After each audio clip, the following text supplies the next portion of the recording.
Okay. ದಿನಾಂಕ 3 March 2026ರಂದು Vidyanagar police ಠಾಣೆಯಲ್ಲಿ ಒಂದು ಪ್ರಕರಣ ದಾಖಲಾಗಿದೆ.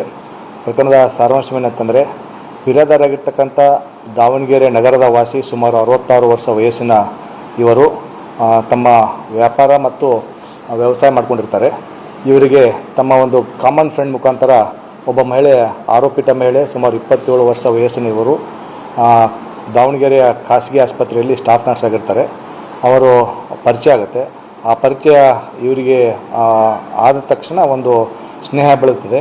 ಆ ಸ್ನೇಹವನ್ನು ಇವರು ಒಳಸಂಚು ರೂಪಿಸಿ, ಇತರ ಆರೋಪಿಗಳೊಂದಿಗೆ ಒಳಸಂಚು ರೂಪಿಸಿ ಏನು ಸಿದ್ದು ವೀರಪ್ಪ ಬಡಾವಣೆ ಇರತಕ್ಕಂಥ ಒಂದು ಖಾಸಗಿ ಅಪಾರ್ಟ್ಮೆಂಟ್ನಲ್ಲಿ ಇರಬೇಕಾದ್ರೆ 29 ವರ್ಷ ವಯಸ್ಸಿನ ದಸ್ತಿಗಿರ್ತಕ್ಕಂಥ ಆರೋಪಿ ಅವರ ಮನೆ ರೂಮ್ ಅಪಾರ್ಟ್ಮೆಂಟಿಗೆ ಹೋಗಿಬಿಟ್ಟು ಅಪಾರ್ಟ್ಮೆಂಟಲ್ಲಿ ವಿಡಿಯೋ ಮಾಡ್ತಾನೆ. ವಿಡಿಯೋ ಮಾಡಿ ಆ ವಿಡಿಯೋವನ್ನು ತೋರಿಸ್ಬಿಟ್ಟು ಅವ್ರಿಗೆ ದುಡ್ಡಿಗಾಗಿ ಡಿಮ್ಯಾಂಡ್ ಮಾಡ್ತಾರೆ. ಸೊ ಈ ವಿಚಾರಕ್ಕೆ ಸಂಬಂಧಪಟ್ಟಂತೆ ಅವರಿಗೆ ರಾಜಿ ಪಂಚಾಯತಿ ಮಾಡಿಸ್ಬೇಕಂತ ಬಿಟ್ಟೇಳಿ ಬೇರೆ ಇಬ್ಬರು ಇನ್ನಿತರ ಆರೋಪಿಗಳು ಸೇರ್ತಾರೆ.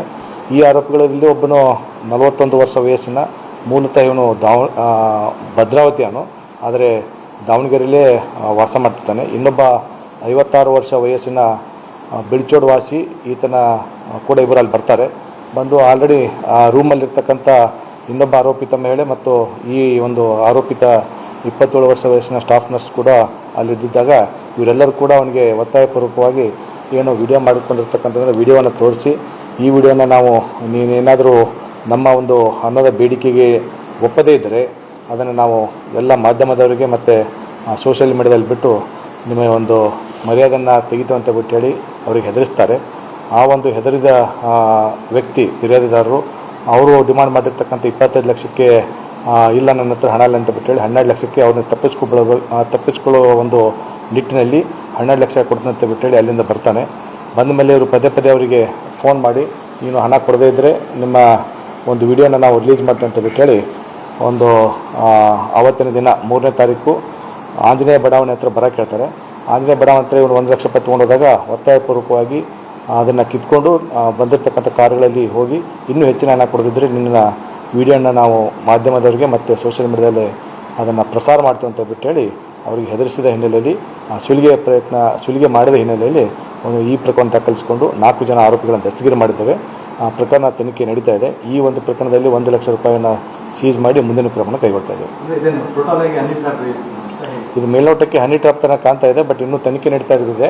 ತನಿಖೆಗೆ ಸಂಬಂಧಪಟ್ಟಂತೆ ಈಗೇನು ಆರೋಪಿತರ ವಿರುದ್ಧ ಇನ್ನೂ ಯಾವ ಥರ ಪ್ರಕರಣಗಳಾಗಿದೆ ಮತ್ತು ಇವರಿಂದ ಎಲ್ಲ ಏನೋ ಮೊಬೈಲನ್ನು ಕೂಡ ನಾವು ಸೀಸ್ ಮಾಡಿಕೊಂಡು ಅದನ್ನು ಕೂಲಂಕುಷವಾಗಿ ಟೆಕ್ನಿಕಲ್ ಅನಾಲಿಸಿಸ್ ಮಾಡಿಬಿಟ್ಟು ಇನ್ನೂ ಏನಾದರೂ ಅಂತ ಮುಂದಿನ ದಿನಗಳ ತನಿಖೆಯಿಂದ ಹೊರಬರುತ್ತೆ.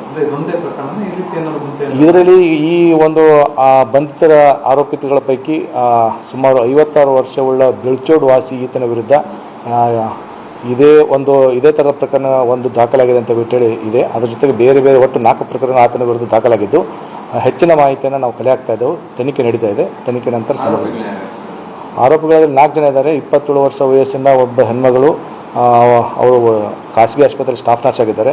ಇನ್ನೊಬ್ಬ 29 ವರ್ಷದ ವ್ಯಕ್ತಿ ಏನು ಸ್ಟಾಫ್ ನರ್ಸ್ ಅವ್ರ ಜೊತೆಲಿರ್ತಕ್ಕಂಥವನು. ಅದರ ಜೊತೆಗೆ ಇನ್ನೊಬ್ಬ 41 ವರ್ಷ ವಯಸ್ಸಿನ ವ್ಯಕ್ತಿ, ಅದರ ಜೊತೆಗೆ ಇನ್ನೊಬ್ಬ 56 ವರ್ಷ ಬಿಳ್ಚೋಡ್ ವಾಸಿ. ಇವರು 4 ಜನ ಈಗ ದಸ್ತಗಿರಾಗಿದ್ದಾರೆ. ಇನ್ನೂ ಹೆಚ್ಚಿನ ತನಿಖೆ ನಡೀತಾ ಇದೆ. ಇನ್ನೂ ಈ ಪ್ರಕರಣದಲ್ಲಿ ಯಾರ್ಯಾರು ಭಾಗಿಯಾಗಿದ್ದಾರೆ ಅಂತ ಬಿಟ್ಟರೆ ಮುಂದಿನ ತನಿಖೆ ಅಂತ ಗೊತ್ತಾಗುತ್ತೆ.